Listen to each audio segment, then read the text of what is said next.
Merci à tous les deux. Bonjour à tous. Donc, pour cette session qui sera consacrée aux innovations marketing et plus particulièrement en termes de ciblage. Donc, on va parler médias sociaux, big data et puis enchères en temps réel. Peut-être pour commencer sur les médias sociaux avec Havas, qu'est-ce qui marche? Quelles sont les nouvelles méthodes qui marchent pas? Et puis je crois que vous avez quelque chose à annoncer ce matin par rapport à ce que vous allez faire avec Twitter notamment. Oui, merci de me poser la question. Tout d'abord, merci beaucoup pour votre invitation. C'est la première fois que je participe à une assemblée générale de l'EBG. Et je tiens à dire quand même qu'on se rend bien compte tous les jours dans notre quotidien à quel point le monde de la communication est bouleversé par toutes ces innovations digitales, ces innovations marketing. Je pensais venir d'un monde en plein bouleversement, celui des médias, avec l'apparition de nouvelles chaînes de télévision, avec, pour la presse, la numérisation des contenus qui crée des clairs problèmes de business model. Et je m'aperçois depuis 2 ans chez Havas que ce monde, on va en parler avec Twitter, avec Facebook et tous les autres, est un monde également en plein bouleversement. Peut-être juste pour vous donner ma vision, pour essayer d'introduire ces échanges, je pense que le monde de la communication a été bouleversé de 2 manières ces dernières années. On est clairement passé d'un monde qu'on pourrait qualifier de top-down, où les annonceurs ou les marques parlaient à leurs consommateurs de manière unilatérale, avec très peu de possibilités de voie de retour. L'apparition du digital a créé un monde à 2 dimensions. Pardon. D'accord, excusez-moi. Donc je disais juste que ce monde était en plein bouleversement avec l'arrivée du digital qui a créé une communication verticale entre les marques et les consommateurs. Avec l'émergence des réseaux sociaux, une nouvelle forme de communication est arrivée, cette fois une communication plutôt horizontale, où les consommateurs parlent entre eux, des marques, de leur expérience, des sujets, des hommes, de tous les sujets qui nous concernent. Et on peut clairement dire qu'on est passé d'un monde de 2 dimensions à un monde de la communication en 3 dimensions. Pour des groupes comme le groupe Havas, qui emploie 16 000 personnes à travers le monde, qui est un monde traditionnellement organisé à travers une grande division créative et une grande division média, il a fallu se réadapter. On a vu au cours des dernières années l'émergence de grands pure players, Criteo en est un excellent exemple, qui sont arrivés avec leur spécialité. Alors on avait tendance à les traiter un petit peu comme des sortes de geeks, les mettre à part, c'était les jeunes, dont je crois faire partie, qui sont soi-disant des aptitudes spéciales pour le digital, et donc ils étaient traités à part du monde traditionnel de la communication. Tous les Twitter, les Facebook n'étaient pas gérés par les gens du métier traditionnel, mais on s'aperçoit aujourd'hui, je ne sais pas ce que vous en pensez, que, pour moi en tout cas, que ce monde qu'on qualifiait de virtuel, finalement n'est pas du tout un monde virtuel. Il fait partie intégrante du monde réel. Je veux dire que vous suiviez cette conférence assis ici dans la salle ou que vous la suiviez via une diffusion en simulcast, je ne sais même pas s'il y en a d'ailleurs, mais que, disons, pour prendre un autre exemple, que si vous lisez un article sur l'expansion papier ou si vous lisez sa version sur la partie tablette, à la fin l'expérience sera la même, vous aurez eu accès au contenu. Donc pourquoi traiter ce monde digital comme un monde virtuel? Il fait partie intégrante du monde réel. Que vous envoyez un courrier à votre grand-mère pour la fête des grands-mères ou que vous lui envoyez un mail, finalement elle recevra la même attention. Alors peut-être que sur la version lettre, il reste un petit peu un affectio papier, mais en tout cas ce que je voulais dire, c'est que pour nous, l'adaptation s'est faite de manière assez pionnière, puisque nous avons adapté le monde du online au monde dit du offline, qui est le monde traditionnel depuis maintenant plusieurs années, en créant un groupe clairement digital at the core, à la fois dans nos divisions médias et dans nos divisions créa. Nous avons été un pas plus loin. Depuis 18 mois, Havas a même regroupé sous un même toit tous ses experts en communication. Donc on a clairement shifté d'une organisation en silo à une organisation autour du client. On est très vite perdu. Est-ce que l'étoile du Nord doit être le mobile? Est-ce que l'étoile du Nord doit être le CRM? Est-ce que ça doit être Twitter? Est-ce que ça doit être autre chose? Je pense que l'étoile du Nord doit être le client. Voilà. Pour nous, groupe de communication, c'est qu'est-ce que le client a besoin. Et le client a besoin de plus en plus d'une réponse globale, d'une réponse intégrée, de gens capables de leur offrir cette expertise sur mesure. Nous avons réussi à la mener grâce à la taille de notre groupe, qui est à la fois international avec ses dizaines de milliers de collaborateurs, mais également à taille humaine. Donc nous avons réussi à faire toute cette adaptation, et très prochainement, partout dans le monde, toutes les équipes d'Havas quelle que soit leur appartenance, travailleront ensemble sous le même toit pour être capables de répondre à tous ces enjeux de la big data. Et désolé, j'ai été un peu long, mais pour répondre à votre question. Qu'est-ce que vous leur offrez sur les médias sociaux à ces clients? Donc sur les médias sociaux, en ce moment même, chez Havas, nous tenons une conférence avec Twitter qui est venu co-chairer une intervention. Vous savez, Twitter essaye de lancer un service en lien avec la télévision, parce que vous vous rendez compte que de plus en plus de gens, lorsqu'ils consomment une émission de télévision, la commentent en direct sur leur smartphone ou sur leur tablette. C'est un petit peu ce qu'on appelle le second écran. Certaines émissions de télévision ont jusqu'à plusieurs millions de tweets en même temps. Ça fait même partie intégrante de l'écran, puisque sur les écrans de télévision, vous marquez hashtag le nom de l'émission. Et notre idée, c'est de pouvoir proposer en avant-première, en tout cas être les premiers à pouvoir proposer un service où nous pourrons cibler directement les gens qui regardent, et en temps réel, via Twitter, les gens qui regardent tel type d'émission. Donc ça nous permettra d'être en temps réel les plus proches pour pouvoir répondre aux attentes des consommateurs et donc encore une fois pouvoir proposer une publicité de plus en plus ciblée. Donc c'est clairement l'enjeu qui nous anime aujourd'hui, c'est d'être réactif, d'être à l'écoute du monde qui nous entoure et de ne pas gérer ça dans des silos à part, mais vraiment de l'infuser au cœur de nos réseaux, qu'ils soient médias, créa ou digitaux, quels qu'ils soient. Et Criteo, est-ce que Criteo travaille sur ces problématiques de second écran, par exemple? On voit des initiatives hyper intéressantes de Shazam, je crois, qui tente de développer un service identique à celui de la musique, mais pour qu'on soit capable de reconnaître quel est le programme télé qui est actuellement regardé. Avec vos solutions de targeting à vous, ça serait très intéressant. Alors, on aborde quand même les réseaux sociaux, nous, par le prisme de la performance. Donc aujourd'hui, ne serait-ce que tout annonceur doit y être parce que ses consommateurs y sont, ce que disait Yannick. Derrière, notre vision à nous, c'est vraiment la partie performance. Effectivement, les réseaux sociaux offrent des possibilités finalement de pouvoir adresser un utilisateur qui soit sur un ordinateur, sur une tablette et du coup connecté avec la télé en face si nécessaire. Donc il y a des opportunités qui sont assez fortes. Ce qu'on voit de nous de notre côté, c'est que l'essor, en tout cas sur la partie Facebook Exchange, extrêmement forte. Leur croissance est incroyable. Ils ont lancé il y a un peu moins d'un an. On est devenus réciproquement des partenaires majeurs l'un pour l'autre. On fait partie des 10 alpha-testeurs des produits Facebook. Donc on développe ensemble des solutions pour pouvoir monétiser un peu mieux leur inventaire. Vous êtes leur premier client à Facebook ou... On fait partie de leurs premiers clients. Ouais. Je ne sais pas s'ils m'autorisent à dire qu'on est le premier, mais on fait partie de leurs premiers clients comme on l'est sur Google Ad Exchange ou sur AppNexus. Voilà, ça fait... Monsieur Montebourg est parti, mais ça fait aussi plaisir de travailler pour une société française qui exporte sa technologie, qui dans nos marchés leaders sont les États-Unis et le Japon, et qui arrive aujourd'hui à utiliser justement l'intégralité de la technologie sur les réseaux sociaux. Ce qu'on voit, c'est que la spécificité des réseaux sociaux change aussi les usages de consommation. C'est-à-dire qu'un utilisateur de réseau social va venir... 60% des utilisateurs Facebook viennent tous les jours sur Facebook. Ça crée une audience exclusive jour. C'est-à-dire que nous, ce qu'on a vu en se branchant sur Facebook, c'est que chaque jour, on trouvait 25% d'utilisateurs uniques en plus, alors qu'on a des reach qui sont au-delà de 96% dans à peu près tous les pays dans lesquels on travaille. Donc il y a cette audience unique qui est extrêmement forte. Et il se passe environ 1 heure maximum entre une visite sur un site client Criteo et le passage sur Facebook. Donc ça donne en fait énormément d'opportunités pour améliorer les campagnes de publicité display et arriver à délivrer la performance qu'on souhaite délivrer à nos clients. Mais du coup, oui, puisqu'on parle de performance, essayons de donner des chiffres. Est-ce que la publicité sur les médias sociaux elle est plus efficace qu'ailleurs sur Internet? Est-ce que ça sert quelque part à compenser le faible intérêt des consommateurs pour la pub en ligne, vu qu'ils préfèrent la pub à la télé, par exemple?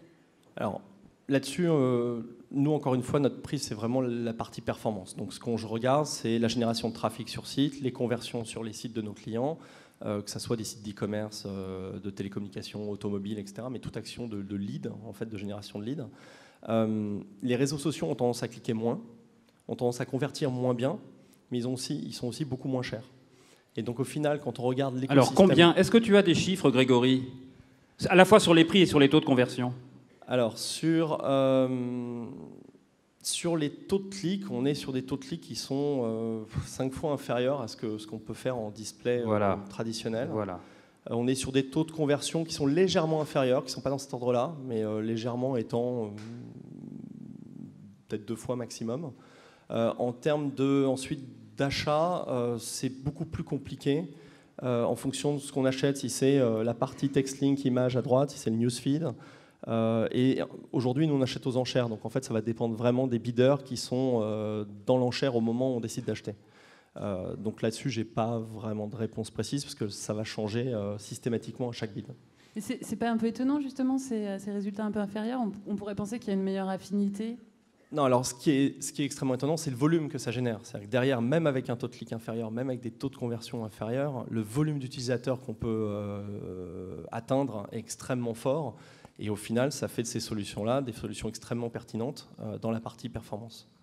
Alors, est-ce que toutes ces données que vous récoltez sur les sites, sur les réseaux sociaux, est-ce que vous les agrégez avec tout le reste des données que vous pouvez collecter par ailleurs? Et donc, est-ce que vous pouvez nous parler aussi de qu'est-ce que c'est que la big data? Parce que c'est le buzzword aujourd'hui, on n'entend parler que de ça. Qu'est-ce qu'il y a derrière? Essayez d'illustrer par votre activité qu'est-ce que le big data en nous donnant des chiffres, quantité de données traitées, ce genre de choses. Ouais. Alors, il y a une chose qui est claire, c'est que les réseaux sociaux ne nous permettent pas d'utiliser les données de leurs utilisateurs. Donc, on fait avec ce qu'on nous permet de faire. Les clients nous donnent accès à ces données-là. Donc, quand un utilisateur est fan de sa page, c'est le client qui va nous donner l'information, mais ce n'est pas Facebook. Après, l'univers de la big data, c'est plus pour moi un buzzword, c'est vraiment la révolution. La révolution, elle vient de l'usage des consommateurs, elle vient de la technologie. On est capable aujourd'hui d'avoir... il y a une explosion de données dans le monde. Hein. On est sur des volumes de données qui sont extrêmement importants, qui vont quadrupler d'ici 2015. Quand on dit extrêmement important, si vous voulez des chiffres, c'est à peu près 2 zettabytes. 2 zettabytes, ça parle à personne. C'est un 1, 21, 0 derrière. Donc en gros, si je prends des iPads de 32 gigas et que je veux tout stocker sur la donnée existante, je fais une pile d'iPads de 100 km de haut. Ça, c'est la donnée d'aujourd'hui. C'est beaucoup. C'est beaucoup. Et en 2015, il y en aura 4 fois plus. Et cette donnée, en l'espace de 10 secondes par exemple, on a 28 millions d'emails qui sont échangés, il y a 550 000 posts sur Facebook, il y a 8 heures de vidéo qui est, en 10 secondes, 8 heures de vidéo qui est uploadée sur YouTube. On a énormément de volume de données et ça devient de plus en plus complexe de la traiter. Et chez vous, ça représente quoi en termes de data center par exemple? Alors chez nous, on a 5 data centers dans le monde et ça représente 20 téraoctets de data additionnels tous les jours. Donc chaque jour, on stocke un incrémental de 20 téra. Et on a, en termes de process, à peu près 500 000 requêtes secondes. Donc chaque seconde, on reçoit 500 000 demandes sur est-ce qu'on est intéressé par cet utilisateur, puisqu'on est sur une solution, nous, qui est utilisateur par utilisateur. Et à chaque fois, on va avoir nos moteurs de prédiction et de recommandation qui vont répondre en disant oui, je suis intéressé par cet utilisateur, à tel prix, tel endroit, tel message, telle création publicitaire, pour maximiser le taux de clic. Et un développement qu'on vient de lancer, c'est le Conversion Rate Optimizer, on l'appelle comme ça. On va être capable, et notamment c'est très utile pour les réseaux sociaux, de prendre en compte le taux de conversion de l'utilisateur, donc la prédiction de taux de conversion plutôt que la prédiction de trafic. Et donc sur des sites qui cliquent peu, on va pouvoir justement acheter des utilisateurs, en tout cas mettre des enchères d'utilisateurs qui ont des fortes chances de convertir pour nos clients. Ça représente combien de critères, par exemple, si on se disait que c'était une grande base de données? Combien de critères? Sur chaque utilisateur, on peut aller, on n'utilise pas aujourd'hui ce potentiel, mais on peut aller jusqu'à 100 variables d'analyse différentes. Donc c'est une évolution extrêmement forte, parce qu'il y a 1 an et demi, on ne prenait que 6 variables en compte. Donc on a développé le moteur Criteo, c'est 850 personnes dans le monde. On était 50 il y a 4 ans, et c'est 300 ingénieurs. Donc on est vraiment dans la technologie. Et les critères qu'on prend en compte sont autant des critères qui viennent du online que des informations offline, mais également des données météo qui ont extrêmement d'importance sur les comportements utilisateurs, sur tout le secteur de la grande consommation par exemple. Et on va pouvoir, en fonction des prévisions météo à 3 jours et de l'historique sur les 5 dernières années, voir quelles sont les évolutions des ventes en magasin, du typologie de produit qui a été acheté, et notamment en ce moment, c'est un sujet dont tout le monde parle tous les jours, pouvoir justement bider et donc mettre des enchères de manière différente par utilisateur. Yannick Bolloré, là, avec le big data, on a l'impression que c'est les geeks pour le coup qui ont pris le pouvoir. C'est quand même pas la data qui va faire la créa à la place des publicitaires. Est-ce que vous l'utilisez, vous, dans la créa? Oui, alors la data, on l'utilise et pour les médias et pour la créa. Pour la créa, après, je vous dirais peut-être un petit mot pour compléter ce qu'a dit Grégory sur la partie média. Sur la partie créa, on a une nouvelle forme de type, pas de type de création, mais en tout cas de méthode de création qui s'appelle le crowdsourcing. C'est toute la façon de pouvoir utiliser la foule, the crowd, pour pouvoir sourcer des créas. Et donc on a acheté une petite société de techno basée au Colorado qui justement développe des plateformes de crowdsourcing, c'est-à-dire que leur méthode, quand ils reçoivent un brief, plutôt que d'une agence traditionnelle qui va le donner à réfléchir à un team créatif aidé d'un planeur stratégique, cette fois-ci on met le brief en ligne et des dizaines de milliers de jeunes créatifs partout dans le monde peuvent y répondre. Et si jamais leur brief est choisi, ils seront payés un certain amount of money, une certaine somme d'argent. Donc c'est une nouvelle façon de trouver des idées, d'utiliser la crowd pour trouver des idées. C'est des applications qui ont aussi été faites, je crois, pour la NASA. Quelqu'un qui travaille pour la NASA m'a dit que c'est justement à travers des scientifiques inscrits dans la crowd qu'ils ont trouvé une nouvelle façon de pouvoir gérer des rotations de satellites, quelque chose d'assez compliqué.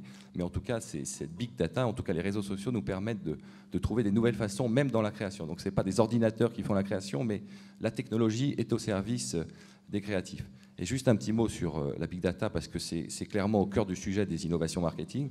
Je pense que ce n'est pas la révolution de demain, que c'est la révolution d'aujourd'hui. Vous avez racheté une société d'ailleurs il n'y a pas longtemps, MFG Labs, là-dedans. Oui, exactement. On a racheté une société MFG Labs, parce que la big data, moi j'ai un autre chiffre que les 100 km de long d'iPad, c'est qu'en 2 ans, l'humanité a produit plus de données que depuis l'invention de l'écriture 3000 ans avant Jésus-Christ, si je ne dis pas de bêtises. Donc en 2 ans, on a produit plus de données qu'en 5000 ans. La vraie question, c'est comment rendre toute cette masse d'informations intelligentes pour augmenter les taux de conversion, les conversion rates. Et nous, on était partenaire d'une petite société qui a été créée par des médaillés Field de mathématiques. Donc c'est l'équivalent du prix Nobel appliqué aux mathématiques. Et ces personnes ont eu l'idée de développer des algorithmes basés sur la théorie des jeux. C'est la théorie des champs moyens appliquée à la théorie des jeux. C'est une sous-théorie des jeux que je ne vais pas, vous inquiétez pas, que je ne vais pas développer aujourd'hui. Mais qui permet, à travers des algorithmes savants, de trouver et d'engager les fans d'une nouvelle façon. Pour vous donner un exemple, nous avons fait avec le client Warner Bros. France une étude où on a créé un site d'engagement. On a eu en 3 mois 200 000 inscrits qui ont généré à eux seuls 20 millions d'impressions, juste sur la France. Et ça a permis d'augmenter les taux de conversion de 4 à 6 fois. Et nous avons acquis cette société, qui est dirigée par des gens fascinants, mais que nous avons intégré. Ce n'est pas des geeks gérés à part, nous l'intégrons à toutes nos entreprises. Vous les mettez pas dans un coin, les geeks? Non, au contraire, les geeks, déjà, je pense que c'est important d'être geek. Moi, je le vois juste en termes de RH.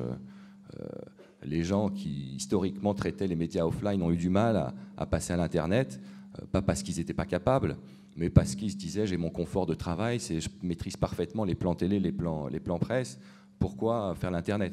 Je pense que c'était très important et on a formé nos 7000 collaborateurs de la partie achat média à l'achat online. Et aujourd'hui, je pense que c'est très important que tous nos collaborateurs, quel que soit leurs âges, puissent être pertinents sur la partie digitale.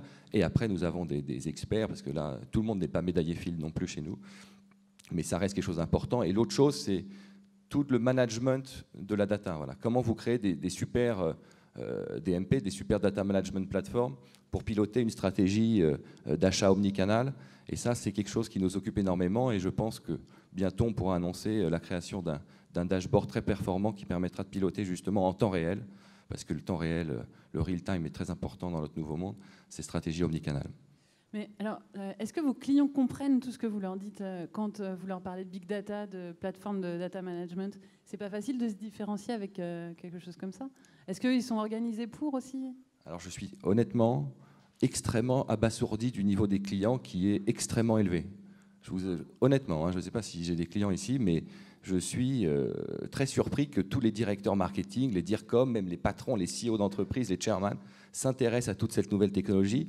Mais aussi, il faut dire qu'ils se rendent compte qu'avec un bon usage de la techno et avec une bonne agence de communication pour les aider, ils peuvent augmenter leur taux de conversion de 4 à 6 fois. Donc ça a un impact direct sur leur PNL et honnêtement et clairement le monde... Ça, c'est la moyenne quand on utilise des techno big data, on augmente son taux de conversion 4 à 6 fois? Avec cette technologie d'MFG Labs, donc de cette théorie des jeux à champ moyen, on était 4 à 6 fois supérieur. Et ça coûte plus cher aussi, j'imagine, pour eux. Et ça prend peut-être plus de temps pour concevoir les campagnes en amont? Excusez-moi pour cette palissade, mais la question, c'est pas combien ça coûte, c'est combien ça rapporte. Ils s'y retrouvent. Voilà. Donc, de manière générale, s'ils reviennent chez nous ou s'ils iraient chez nous, c'est qu'ils s'y retrouvent. Il y a aussi, nous on a pu constater des chiffres qui sont assez étonnants en termes d'usage également. C'est-à-dire qu'en utilisant cette façon de communiquer avec les utilisateurs, donc en leur proposant avec ces systèmes de prédiction des bannières publicitaires avec les produits qui les intéressent, on a constaté, c'est une étude Nielsen qui a été menée sur septembre-octobre de l'année dernière, que 65% des utilisateurs qui ont cliqué sur des bannières de display à la performance n'ont pas cliqué sur des liens SIM dans les 2 mois de l'étude, donc sur un secteur équivalent.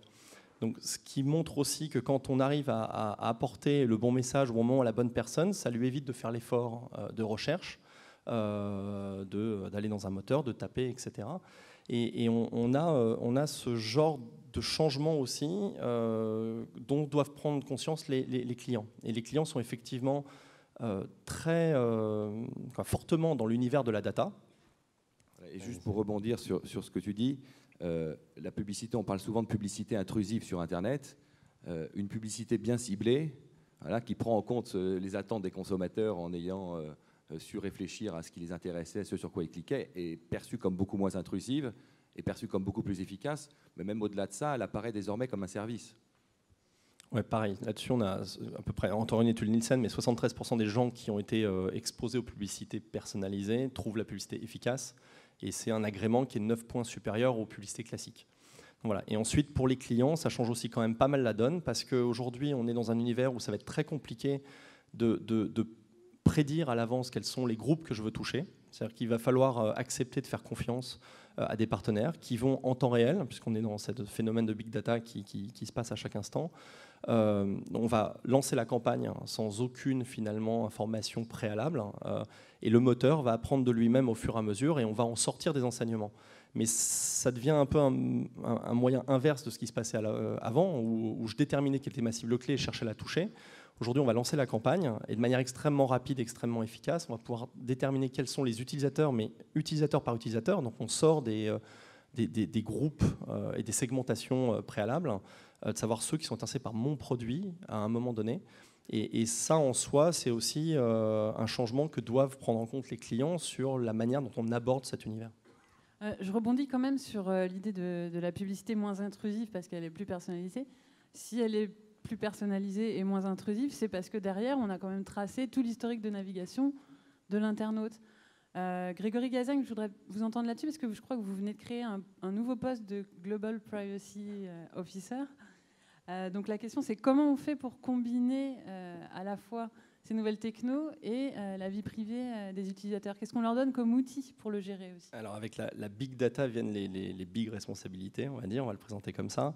On a effectivement créé ce poste donc, au sein de l'entreprise parce que la privacy, elle est clé pour nous. Et donc qui dit, on veut avoir la confiance, qui dit confiance dit transparence. Donc Criteo en soi, tout seul, on a créé, au moment où on a lancé notre métier, en fait, un petit i d'information dans les bannières, ne serait-ce que pour annoncer aux utilisateurs, quand ils voient une bannière, qu'ils puissent se renseigner sur la manière dont cette bannière fonctionne. Donc quand on clique, on arrive sur un site co-brandé avec le client, on explique voilà les produits que vous avez vus, voilà les produits que d'autres personnes ont vus et qu'on vous recommande.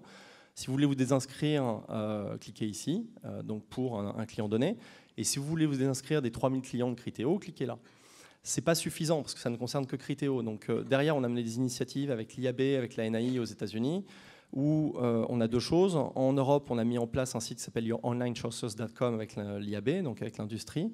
C'est très bien de l'avoir mis en place, mais derrière, ça reste quand même une audience confidentielle. Donc on a lancé pour la première fois au UK il y a quelques semaines la première campagne de publicité grand public, où on va pouvoir annoncer aux utilisateurs voilà ce qui se passe, voilà pourquoi les cookies sont importants dans l'économie digitale, parce que ce qu'il ne faut pas oublier, c'est qu'Internet n'est pas gratuit, il est payé par la pub, et si jamais je ne veux pas de pub, je dois être prêt à financer mes contenus, mon mail qui stocke mes 10 dernières années d'échanges, mes vidéos, mes photos, etc., ça coûte beaucoup d'argent, et donc il y a cet élément-là, donc il faut faire prendre conscience les utilisateurs, et deux, les informer aussi sur leur possibilité de se désinscrire, entre guillemets, de cet univers. Donc il y a...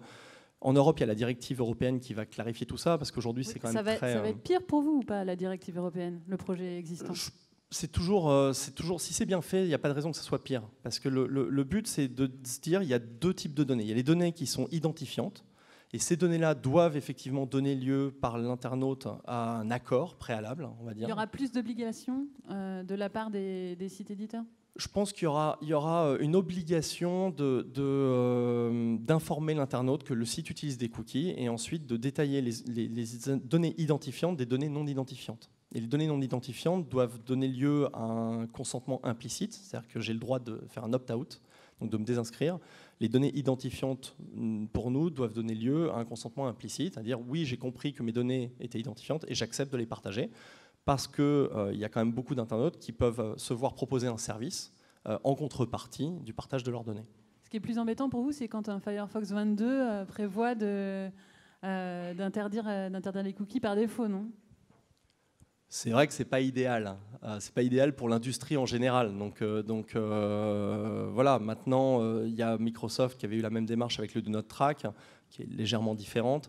Ce sont des standards d'industrie. Je pense qu'en discutant de manière constructive, on peut arriver à conjuguer la transparence et la confiance que peuvent porter les internautes aux données. Yannick Bolloré, est-ce que grâce... Juste pour rebondir là-dessus, moi, globalement, je suis plutôt aussi sur une position d'opt-out pour toutes les données à vocation statistique globale non identifiante, et je suis clairement sur une position d'opt-in pour toutes les données à vocation personnalisée. C'est-à-dire qu'on est inscrit par défaut, il faudra choisir de se désinscrire. Parce que globalement, ça rejoint un petit peu, si on essaie de prendre un peu de hauteur, l'évolution du monde de la consommation. On est passé, avant l'invention du supermarché, d'un commerce d'extrême proximité, où on connaissait tous ces commerçants par leur nom, qui vous connaissaient, qui connaissaient le nom de votre femme, de vos enfants, qui vous rappelaient, n'oubliez pas, c'est l'anniversaire de votre fille la semaine prochaine, à un monde de supermarchés où on connaissait moins ses interlocuteurs. L'arrivée des sites marchands et la généralisation d'Internet a créé une sorte de méga marché virtuel, où au départ, on était plutôt chacun des numéros sur un fichier client sans connaissance précise. Et aujourd'hui, j'ai l'impression qu'avec toute cette possibilité de connaître l'internaute, celui qui se connecte, on arrive à recréer les codes de l'hyper-personnalisation.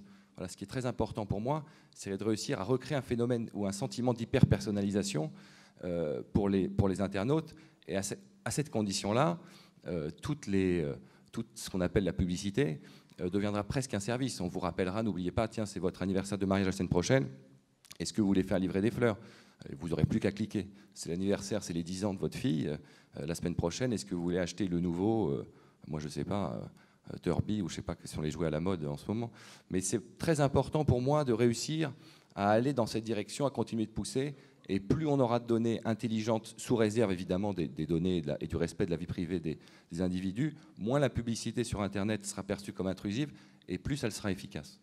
Mais en allant jusqu'au bout de votre pensée, est-ce qu'on a enfin, pour les marketeurs, atteint le Graal du marketing prédictif ? Je pense que nous tendons tous vers l'atteindre. La quête du Graal, vous savez, c'est quelque chose qu'on n'atteint jamais vraiment. Je pense qu'en tout cas, il faut que tous ensemble, on essaie d'y tendre. Voilà, ça sera, pour l'ensemble de l'économie, ce sera une chose extrêmement créatrice de valeur. Pour le consommateur aussi ? Totalement. Mais pour l'instant, vous n'envisagez pas de remplacer tous vos médias planeurs par des mathématiciens ? Non, bien sûr que non, mais les mathématiques, comme la technologie, sont au service de nos médias planeurs. Voilà, il ne faut pas voir est-ce que la technologie prend le pas sur l'individu. La question, c'est la technologie, comment elle peut assister l'individu dans sa prise de décision et dans son travail au quotidien. C'est clairement, je ne pense pas que nous sommes technology first, mais nous sommes technology driven. Il y a des grandes questions aussi de culture et de perception au Japon. Nous, ce qu'on voit, c'est que les internautes veulent avoir des solutions pour enrichir la donnée qu'on utilise, parce qu'ils ont bien compris qu'ils pouvaient avoir justement une approche qui était beaucoup plus personnalisée, beaucoup plus pertinente. Donc tout ça nécessite aussi justement d'être bien expliqué. Après, sur les métiers chez les clients et chez les agents, je pense qu'ils sont amenés à évoluer. Plus l'environnement de l'achat en temps réel, la prise de décision en temps réel, parce qu'il n'y a pas que de l'achat, va évoluer, les métiers vont peut-être bouger vers plus de data analystes, donc de gens qui sont capables d'apporter en fait une aide au directeur marketing, au même titre qu'un contrôleur de gestion est capable d'apporter une aide au directeur financier.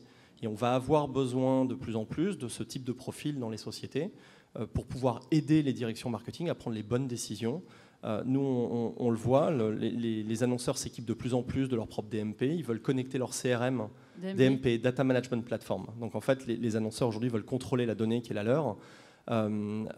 Aujourd'hui, nous, on leur permet avec notre technologie de connecter leur CRM à notre technologie de prédiction et de livraison de pubs personnalisées. Ce qui fait que quand on est sur un opérateur téléphonique, on en a vu 2 ce matin, un utilisateur qui arrive en fin d'abonnement, on va être capable d'avoir l'information, on va être capable de lui livrer en fait une publicité de réabonnement, voire d'une offre qui est peut-être low cost, mais qui évitera qu'il parte chez un autre opérateur low cost. Donc tout ça, ce sont des éléments qui existent dans les telcos, qui existent dans les univers du e-commerce classique.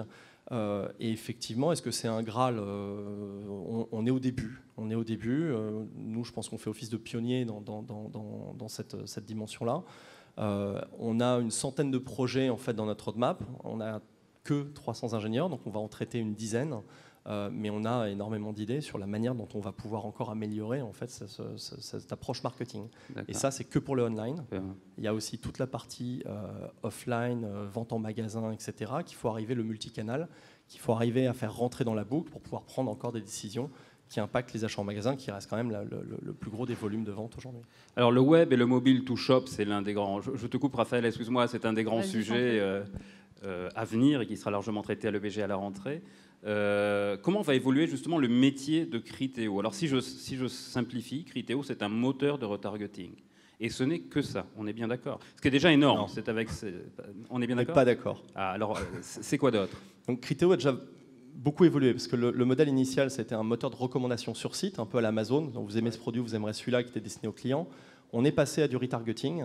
Et il y a à peu près 1 an et demi, on est passé à ce qu'on appelle le pré-targeting ou du ciblage, où on va pouvoir traiter des utilisateurs qui sont dans le marché, mais qui ne sont pas visiteurs ou clients de votre marque. Et donc on arrive, grâce aux données, à aller atteindre des gens qui sont en recherche d'un abonnement téléphonique, pour rester sur mon exemple, mais qui ne connaissent absolument pas ni Orange ni Free. Pas de bol, mais voilà. Et on va pouvoir, pour ces clients-là, amener cet utilisateur dans cet univers. C'est ce qu'on appelait il y a 20 ans les mégabases. Moi, je suis un vieux, j'ai déjà 32 ans, c'est horrible. Et c'est ce qu'on appelait les mégabases, finalement. C'est ce que vous allez faire, ce que vous faites. C'est ce que tu écris. Tu appelles quoi une mégabase? Une mégabase, c'est une base sur laquelle il y a des millions de gens avec leurs données nominatives et puis leurs préférences, etc. Alors, on reste toujours dans l'anonymisé.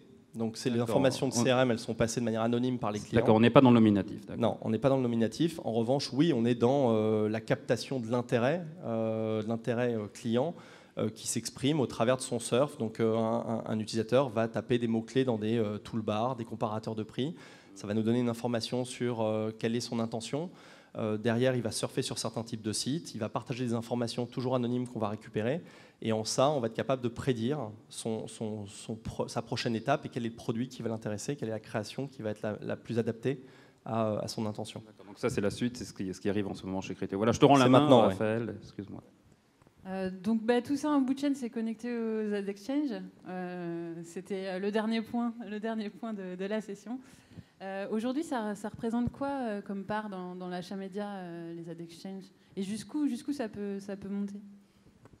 Alors, les ad exchange, ce qui est sûr, c'est que la croissance est extrêmement forte sur les volumes qui sont tradés sur les ad exchange. On est sur des croissances de l'ordre de 40% cette année par rapport à l'année d'avant. Ça reste une petite partie en pourcentage. Pour nous, c'est 50% des volumes qu'on fait, parce qu'on a un modèle qui n'est pas exclusivement ad exchange, c'est-à-dire que la technologie qu'on applique, la prise de décision en temps réel, s'applique à l'intégralité des inventaires. Donc c'est des relations directes avec les éditeurs, parce qu'on veut avoir accès à des inventaires premium qui ne sont pas forcément toujours mis en vente sur les ad exchange. Il y a une question de fraîcheur de l'utilisateur également, c'est-à-dire que plus on va trouver un utilisateur tôt dans son surf, plus il va être capable de répondre positivement à la publicité. Donc on a des technologies qu'on a montées comme ça, on travaille avec nos propres sites d'éditeurs. Donc aujourd'hui, on fait la moitié du volume d'Orange en France, rien qu'avec nos sites qui sont des sites qui travaillent exclusivement avec nous. Ce n'est pas nos sites, mais ils travaillent exclusivement avec nous. Et ensuite, on travaille sur les ad exchange. Et effectivement, les ad exchange comme Facebook ont une croissance qui est extrêmement phénoménale, qui permettent d'apporter un plus à l'écosystème. Maintenant, ce serait limitatif de se cantonner juste aux ad exchange. Quand on sait qu'on peut avoir accès à 98%, 96% en France des internautes en termes de reach. Ce qui est intéressant, je crois, chez Havas, c'est que vous appliquez le système d'enchères Également au offline, c'est ça? Vous voulez l'appliquer à la télé? Oui, le real-time bidding, pour nous, tous les systèmes d'enchères en temps réel sont extrêmement importants. Ils représentent, si on prend le marché américain, qui est peut-être le marché le plus mature aujourd'hui, on est, je crois, à 19% des achats display qui se font via le real-time bidding. Les prévisions sont d'arriver à 29-30% en 2017. D'après moi, je pense qu'on peut même aller au-delà, à condition d'avoir les bons algorithmes, et ça rejoint un petit peu tout ce qu'on avait dit, parce que globalement, les réseaux sociaux prennent une place extrêmement importante dans l'acte d'achat. Juste pour vous reparler du retail, avant de vous répondre sur les enchères à la télévision, le retail a évolué, et avant, le retail, le consommateur était presque, le client était même placé quasiment en bout de chaîne.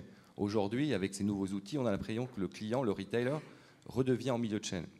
On a une phase de sorte, disons, qu'on pourrait appeler de pre-tail, avant le retail, qui est toute la partie social listening, qui permet d'écouter, de répondre aux attentes des consommateurs, de tester des campagnes en amont pour voir un petit peu comment ça se passe. Le retail, qui correspond à l'acte d'achat, et le post-tail, qui correspond plutôt à une phase d'écoute, des réactions du consommateur. Et ce post-tail forme une boucle qui revient vers le retail. Donc je pense que le consommateur et le client, finalement, redevient plus que jamais au centre du processus marketing. Et tous ces processus d'enchères, nous essayons même, pourquoi pas, de l'appliquer à la télévision.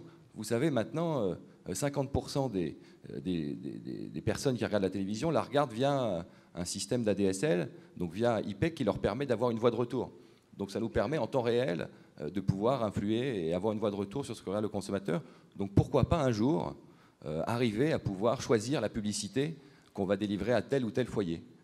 Voilà. Ça peut paraître fou, mais je pense qu'un jour on arrivera à un taux de connexion des télévisions qui sera à plus des 2/3 du parc des télévisions seront équipées ou recevront la télévision via ADSL, et pourquoi pas appliquer les mêmes méthodes de real-time bidding et d'ad exchange à la télévision. Il n'y a pas de raison, et encore une fois, je pense que les téléspectateurs auront à leur droit à des publicités plus ciblées qui leur rendront plus service et regarderont même avec encore plus de plaisir la publicité. Vous allez peut-être faire rêver un certain nombre d'annonceurs présents dans la salle. Dernier sujet, après on va clore. Le mobile, j'imagine que c'est le prochain gros enjeu pour vous deux. Aujourd'hui, je crois que la Mobile Marketing Association dit que c'est 2% en moyenne du budget des annonceurs, mais ça va croître. Oui, alors le mobile, en fait, c'est pour moi pas la révolution en tant que telle.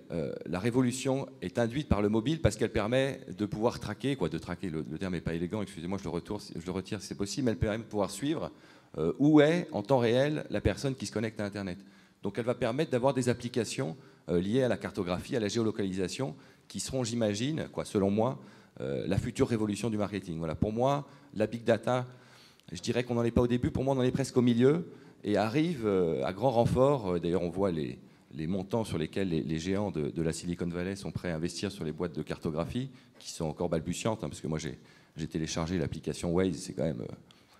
voilà, c'est pas encore très abouti, mais je pense que le mobile, avec tout ce que ça induit en termes de mobilité et de cartographie, de géolocalisation, sera la prochaine révolution des 10 prochaines années. Criteo. Ouais, pareil, sur le mobile, en gros, nos clients font entre 5 et 12% de leur chiffre d'affaires sur mobile. Alors quand on parle mobile, on parle tablette. En Asie, on parle phablette, c'est ces devices. Comme le Galaxy Note, par exemple. Voilà, exactement, qui sont entre un téléphone, un smartphone et une tablette. Et aujourd'hui, au Japon, c'est à peu près 20% de notre activité. Donc c'est extrêmement significatif. Donc après, il y a plein d'enjeux de privacy, etc. Maintenant, les constructeurs automobiles savent très bien qu'ils ont aussi un enjeu très fort là-dedans, puisqu'il va y avoir la 4G embarquée dans les voitures très vite. Que du coup, eux aussi ont un intérêt à capturer cette data, parce qu'on va savoir combien de kilomètres font les gens, où est-ce qu'ils vont. Pour servir de boîte noire, je crois, la 4G dans les voitures. Alors, boîte noire, je ne sais pas, par rapport à la sécurité routière, c'est peut-être autre chose. Par rapport à la partie data, il faudra prendre en compte toujours l'information des consommateurs, mais c'est autant de potentiel pour pouvoir adresser les gens avec la révision au bon moment, les pièces détachées qui vont bien, etc. Il y a des enjeux qui sont extrêmement importants en termes de géolocalisation par le mobile, en termes de pertinence de publicité, etc. Et aussi en termes de privacy qui ne sont pas évidents à régler. Merci à tous les beaucoup. deux, on est dans Merci. le temps. Juste une question pour Criteo. Criteo, c'est le plus grand succès français technologique. Oui, 850, on peut le dire, j'en vois pas d'autres. Voilà, c'est pas une question. Quelle va être la suite? C'est une IPO ou se faire racheter? Alors, j'ai pas spécifiquement de commentaires à faire sur une IPO ou autre chose. Potentiellement, il y a 3 options auxquelles on peut penser. On continue comme ça. On se fait racheter. J'aime bien la grimace. Voilà. On se fait racheter, où effectivement, c'est quand même beaucoup plus facile de lever de l'argent quand on est public, et en plus, c'est moins cher. Oui, mais il faut aller aux États-Unis, sinon votre valo sera à peu près un tiers, un quart, un tiers. Donc c'est la suite, c'est d'aller aux États-Unis. À discuter. Jean-Baptiste, il vit où? Jean-Baptiste, il est très mobile. Il vit entre la France et l'Angleterre. Donc Criteo d'ici peu sera plus un succès français. Ça restera un succès, mais plus français, non? Ça deviendra Criteo. C'est déjà Criteo dans pas mal de pays. Ok, merci beaucoup. Donc on les applaudit. Voilà.